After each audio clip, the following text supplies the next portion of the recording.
So in conjunction with Fairfax 275th, we've dug at Colchester, the town of Colchester, which is celebrating its 264th anniversary. And we've been digging there for about 7 years. And we've discovered features of different stone foundations and over thousands of artifacts that the colonial town had for the inhabitants, and also what they traded all around the world.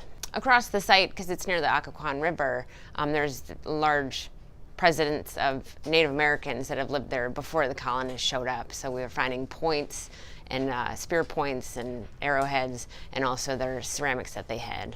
So it shows an evolution of people who lived across the land of Colchester.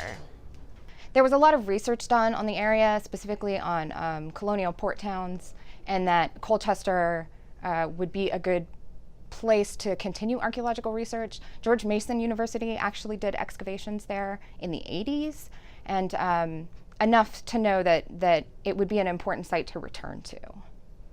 Some of the interesting artifacts that we found at Colchester have been smoking pipe bowls, smoking pipe stems that the colonists used for tobacco smoking, different types of ceramics for ceramics bowls or plates, and different types of glassware, like table glass, so like the stemware, like a wine glass, and it's actually the same style as George Mason has at Gunston Hall. In archaeology, let's take Colchester for an example of the archaeology that we do here. At Colchester, they did the field work, and every time they find things, they bring it back to the lab.